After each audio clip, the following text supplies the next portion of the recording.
What's up, everybody? It's your girl, Miss Carla M. And today I'm sitting here with a 22-year-old girl boss, Sim Diva. How you doing? Good. Tired. You tired? Yeah. You had a long travel from Philly? Very long. Very long. Lots of traffic. I'm happy you traveled to New York just to see me. I feel and special. I feel special for you having me. Okay, so let them know. Who is Sim Diva? Sim Diva is ultimately the pioneer for young entrepreneurs. She's just the voice to let everybody know that it's possible. That's what she is, and that's what I want everybody to understand is who she is. And being a young entrepreneur, you have two businesses. Correct. What was the first business that you opened up? Pink Ice Cafe. And what is that? Pink Ice is it's a neighborhood. The original vision for it was a coffee shop. And like the den on Moesha? So all the kids would come hang there. But coffee wasn't so popular, neither was cappuccinos. Milkshakes was extremely popular. So now we even had to change the sign. So now we specialize in milkshakes. People come and put all kinds of crazy stuff with all their different desserts, such as water ice and cake. But everything is like build your own. We interact a lot with our customers. We know our customers like the back of our hands. It's just like the neighborhood safe haven. A lot of the young kids hang out in there, come talk to me. It's me being hands on, but enjoying food. Everybody loves food. So, are you like the young on Andel from Moesha? I would say so. They think I'm their therapist. The only thing I can't help them with is tutoring, but everything else I'm here for. So they come after school. They have their books out, chilling. Yep. And given the fact that social media is involved in this generation, people find me on Instagram. They'll want to come in and talk to me. It's almost like I hold consultations for free all the time. People come and get advice, but that's what I want to do, and that's what I feel like I'm here for. So I enjoy doing it. And how long has that business been open? Since July 21st, 2015. Wow. Yeah, so it's new. It's definitely new. But I'm guessing you're still successful because it's still open. It's still open, and I feel like that the course of that year taught me a lot of what I needed to know, because I had some background on business. I grew up with my mom being an entrepreneur. And I started off with a movement at 18. So I pretty much understood what profit and, dealing with people, networking, how I projected, things like that. So I understood a lot of it, but brick and mortar, it was a game changer. So I feel like I learned a whole lot within that first year. Okay. Yeah. And learning a whole lot within that first year with your first business, you're opening up a second business. Yeah, December 2nd, Girl Boss Shoe Bar is open. Okay. Yeah. And what's the concept behind the Girl Boss Shoe Bar? Girl Boss Shoe Bar is more like a warm scene for the scene of it is a bar. Like, when women want to talk about things, oh girl, let's go get a drink. Women also love shoes. So if we go sit at the shoe bar, we can buy shoes, discuss different success stories, things like that. I'll have my bartenders, back and forth conversation dialogue with, our clientele. It'll give us a chance to get to know our clientele, what they like, and just overall be that place again for us to be able to discuss success stories and things like that with other women, just empowerment, inspiration, things like that. Okay. You speak a lot about empowerment and inspiration. So that truly just makes you a girl boss, wanting to inspire other people around you. What is your definition of a girl boss? I would have to say my definition of a girl boss is definitely that person who's ready and willing to put the next person in position to create those different opportunities, connect those different people, but more so be that example. Because a lot of people say, what they do, but they don't always show what it took to get there. So I feel like a girl boss is somebody who's going to let you know, from A to Z, this is what's going to go on. Like, you know what I mean? And basically create that map, be that pioneer to, just empower, bring everybody else along, because the ball doesn't stop rolling with you. Right. You have to keep it going. That's how you keep everything going. So that's my definition of a girl boss. Just somebody who's going to, pave the way. Paving the way. Yeah. And I think that's so dope, because at this age, 22, 23, everybody's for their self. And it's like, it's all about me. I want to eat. I want to be on my own. But people don't realize it takes a team to win. It definitely takes a team to win, because there's days where, of course I can't play every role. A company has different chairs for a reason. I can't play every role. I'm human. I'm still young, trying to find myself as a woman and as a businesswoman at the same time. But the whole, for do the whole for self thing is just like, it's lonely at the top. Like, you know what I mean? Like, if I'm the only one making things happen, who am I going to share these things with? And in the end, that brings forth the envy, the hate, and it's like with me and my inner circle and the people I work with, it wouldn't even be a reason for them to feel, like they want to envy me, because at the end of the day, everybody's working on their own thing.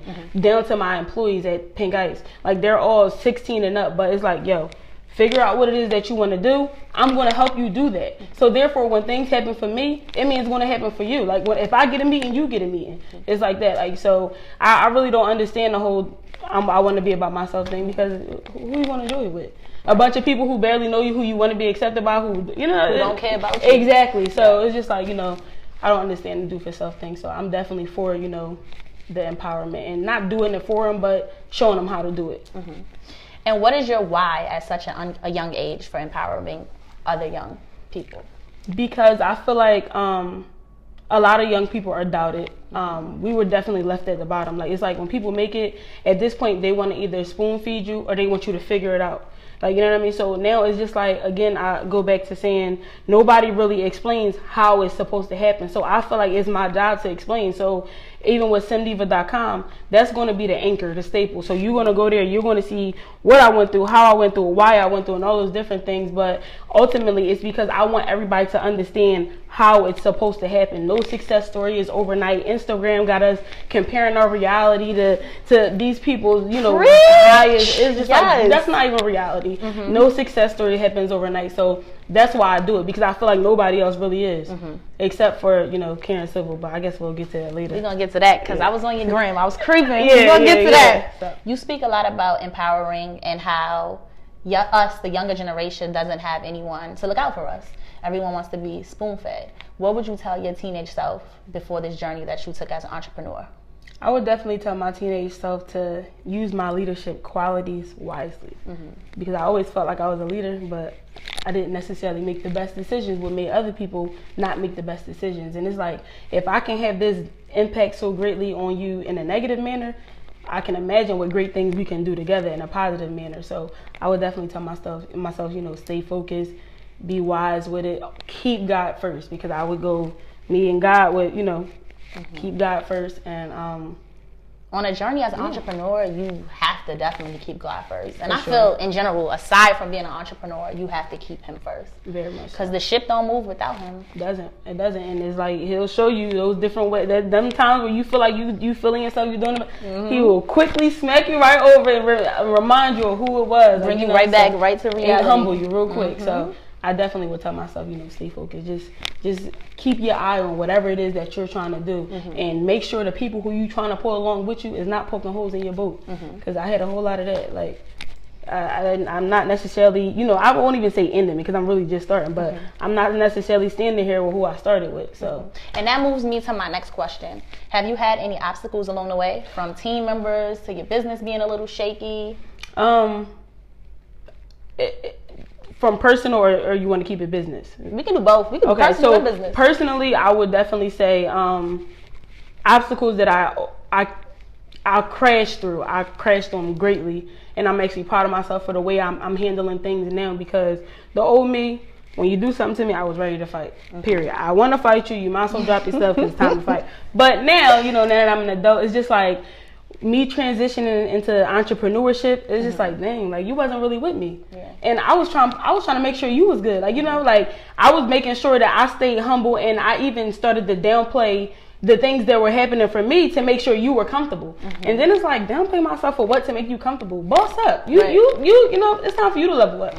So I definitely feel like I went through a lot of losing friends and family, because they felt like what was happening for me should have happened for them, but they wasn't working like I was working. And I'm not even saying they weren't working as hard. They weren't working as smart. So if you don't want to take what I'm telling you, let's do this, and you want to do your own thing, don't get mad at me when my plan works.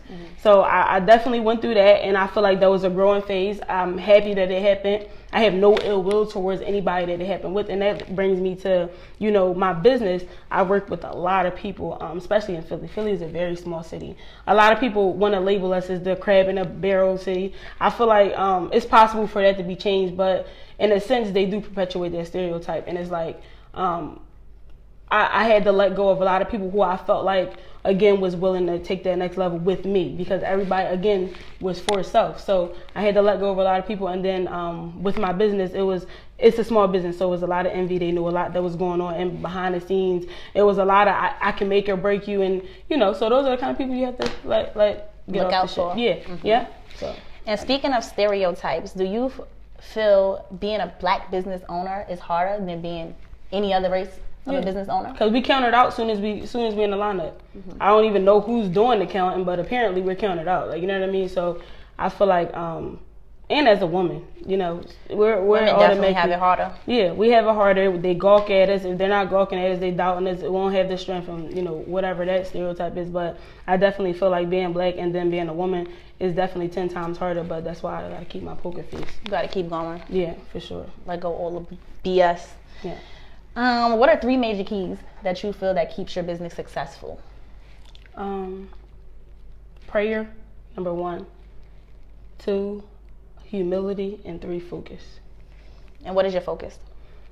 My focus is just knowing exactly what I want to do and just executing every single thing that I want to do, because one thing always leads to another. So that's my focus, and I got too many people. If I mess up, it's going to affect a lot of people. So that's my motivation, my focus, to keep everything going. And with keeping everything going, 10 years from now, what public figure or celebrity would you want to be compared to?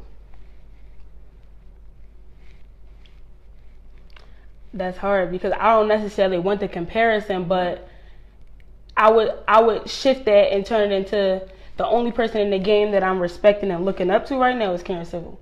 She's the only one that came into the game and paved the way without sleeping with this person to get here, without showing this body part to get there, without, it's just, she's the only one who put that work in. And it was if you start from the beginning of her journey, it was work being put in. Nothing was overnight. This wasn't a 1-year process. This wasn't Instagram fame. She didn't even have that many followers in the beginning. So that was somebody who I seen definitely, putting in that work. So in the future, the way I look up to Karen is the way I would want the younger people to look up to me. It's funny that you mentioned Karen, because I love me some Karen Civil. Right. I'm on her Instagram like every day. Like, yes, right. Karen, go sis. Right. But I was watching the actual interview, and I found it interesting how she said she was on a computer before the internet was even popping. She was on a computer before there were blogs, before there were Ticketmasters and whatever else. And a lot of people don't recognize that. She was working 10 years ago before we got to where we are now. And that brings us back to the topic of conversation where we say people want things handed to them. Yeah. But at the end of the day, some people that people look up to in the game been working 10 years, 15 years, 16 years. Exactly. So definitely shout outs to Karen. Shout outs for being a girl boss. Shout outs for being a great example for the younger generation. Just shout out to you, Karen. What would you say is your drive to keep you motivated to be compared to someone like Karen Civil? To definitely keep putting out those innovative projects, those innovative approaches, and again to just show that you can do things different. You don't gotta be Insta famous. You don't gotta get your body done and be the baddest bee and all of that. You don't gotta sleep with this rich guy, and you could do your thing the way you can make a living doing what you love. And that's my drive. I want to be that example, because I don't feel like it's enough of those examples. It can't just be one Karen Civil in the world. It can't. Right. And even taking the approaches that she's going to take. And yeah, so I believe that. Is that the advice you would give to the younger generation? Yeah, the best advice that I would be able to give is definitely, figure out what it is that you want to do. If somebody was to say, I got $1 million for you to do whatever it is that you want to do, but you're going to have to do this for the rest of your life, what is it that you would want to do? Start doing that, because you may figure out that that's not what you want to do. I started off a hairstylist. You can't get me to curl anything now. What? Yeah, I was slaying everything in my teen years. So yeah, so it's like, just start off doing something that you think you want to do, because once you figure out that that's not what you want to do, move on to the next thing. But whatever it is that you do, take an innovative approach. Don't follow what you've seen done already. Even if you see it done, figure it out and make it your way. And make a living doing something that you love. So if somebody handed you $1 million right now, what would you do with it? aside from getting my businesses perfectly to where I think that they need to be right now with Pink Ice and Girl Boss Shoe Bar, I would definitely open up a resource center, because that's actually one of my goals, to start a nonprofit for resources, because I feel like a lot of people, cities, and organizations, they have funding and they give funding to these people who have the resource centers for colleges and even like clinics and things like that, but nobody teaches younger people how to be entrepreneurs. Younger people don't even understand what it takes to be an entrepreneur. They don't understand. They just look at it as, I own this, I'm gonna get this money. They don't understand exactly the what's process in between that. And they don't know verbiage. They don't know nothing about entrepreneurship besides, I'm gonna buy this and sell it on Instagram. So I definitely will want to start a resource center to just put that back, bring our economy back, put the business back into the black market and all of that. And I wouldn't even keep it at black, but that's where I would start at, because that's what I am. That's what I can identify with. So I would definitely start my resource center. Okay. And why didn't you want to take the 9-to-5 approach? What made you say, I want to be an entrepreneur at 18? Because I feel like a lot of jobs you're not treated fairly. A lot of jobs you can't exercise exactly what qualities or what strengths that you have. So it's like, you may be really good at something, but this job doesn't allow you to fully display that, because you're stuck in this box. And I feel like not everybody are meant to be entrepreneurs, because it's a crazy job for sure. And there's no 9-to-5, that's a 24/7. So I feel like if my mind wasn't there, like even when I was on a job, I was always thinking of how I can make that job better. And it's like, I didn't have that option to make that job better. For instance, when I was working at the school, I was an instructional assistant when I was 19. And I'm like, how can I, do things different? It's like, you can't. You got to go by the books. It's a school. So I went and got endorsed through the school district of Philadelphia for an after-school program. So now I had Boss Up. And this was a motivational movement for kids at the school program. So it was just like stuff like that. It was like, I can't do what I want to do fully, because I only got an hour with these kids. They got to catch, and that's not enough time. And it wasn't enough funding or anything. And then my last job, like, my boss wasn't always so nice. And it's just like, why are you, coming in like that? Yeah. So it's just like, I just wanted to create a work environment that I love, because now I love Pink Ice. Like, I'm there even when I'm not on the clock. So it's like, I just wanted to create a job and that other people love, and that at the end of the day, all the power that comes into the business, they put that back into their team. So that's definitely some dope words of inspiration. Yeah. Who would you thank besides God for the woman you are today? Starting off with my mama. She was a 16-year-old mom. Of course, the Black American dad story. My dad was nowhere to be found after 3 years old. Like, you know what I mean? Wow. So it's just like, I watched my mom graduate high school, go into the police academy at 21, buy her first house, get married at 25. Now it's like, we was like the Cosbys on our block. Like, we had a nice house in the upper part of West Philly in Overbrook. My mom and dad had nice cars, because my sister's dad, he eventually started to raise me. But, my mom, she was just like, I used to look at her like, dang, like, she's so decent. Like, she was a cop, but she still had her business, and then she would have a nice cars and nice clothes. So she was just always that woman that I wanted to be. And she would always say, no, you're supposed to be better than me. God said He gonna give us back triple. So you're supposed to have more than me and Nana has. So I was like, all right, I'm gonna get back triple. So I just always wanted to, be like my mom and my grandma. If it wasn't for her, I wouldn't have been in the church. I've been in the church for 22 years and I'm 22. Okay. So, my mom, my grandma, my dad, like, just my family, my support system, my friends, like, the people who genuinely believe in me. So I gotta thank all of those people, because they're all a part of, who I am and who I'm becoming, so. And that's so good to have a support system, because a lot of people today don't have that. It's just them on their own. Yeah, I couldn't imagine life, without being by yourself. Exactly. Yes. So.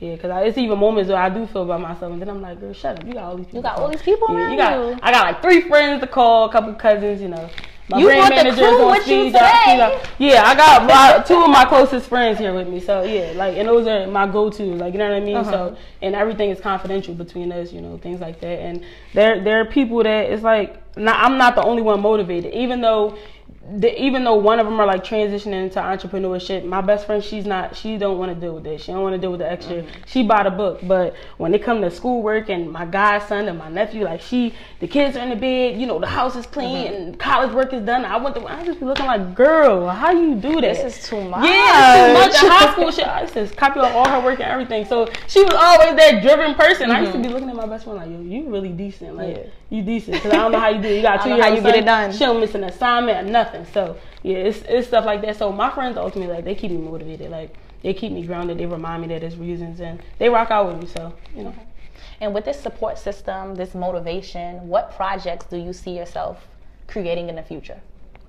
In the 2017, I want to do, aside from my resource center, I definitely want to do a preparatory hair salon. But I wanted to be, in high school, I did a senior project, and I had to do a business plan. My business plan was a salon called Salon Ambition. I don't do hair no more, so I don't want to be there, but I definitely want to have like 12 real decent stylists who already have, their clientele, but they don't have their licenses yet.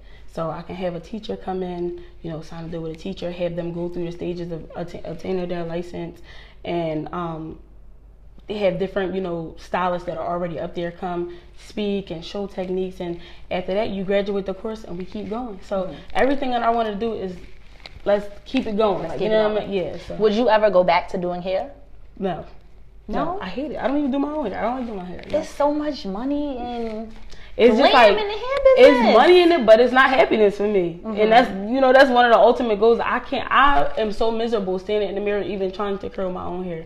When my mom and my cousins come, I'm just like, no, I'm not doing nobody hair. Let's just go make y'all an appointment. Like, one of my friends can do it. I hate hair, so no, I wouldn't go back to it. Okay. And you said it's not happiness for you. Besides the businesses, besides being an entrepreneur, what brings you happiness? That's a hard question because my whole life is my business now, which is really bad because I don't even enjoy like going out and stuff if it's not my business. It's really a sick situation, but wow. You gotta work hard, play hard. What's going on? So I think I have to get there, but to answer your question, my happiness is my religion, my family, the people that care about me, and I'm a joker. Okay. 9 times out of 10 throughout my day, I'm playing about something unless it's serious business. So I love laughing, I love making jokes, I love pissing the people off around me. It's hilarious watching them get pissed off at the things I do. So I definitely find happiness, just interactions and laughter and love being shared amongst the people that I love, and just doing fun stuff. Like, I want to do I'm very I want to go do indoor skydiving and all kinds of weird stuff like that. So that kind of stuff I get happiness from. And what would be the thing that you want to be remembered for? I want to be an innovator. I want everybody to know that I was an innovator. Okay. The goal is to be an innovator, to be inspirational, to be iconic. So if someone was to say this sentence, complete this sentence for me. Sim Diva is? An inspirational icon. Okay. All right. Yeah. Thank you for kicking it with me. Thank you so much for having me. Yes. So just for the people who are not from Philly, like myself, where can we find the cafe and the Girl Boss Shoe Store? Girl Boss Shoe Bar is located on 53rd and Market. Pink Ice is 5512 Lancaster Avenue.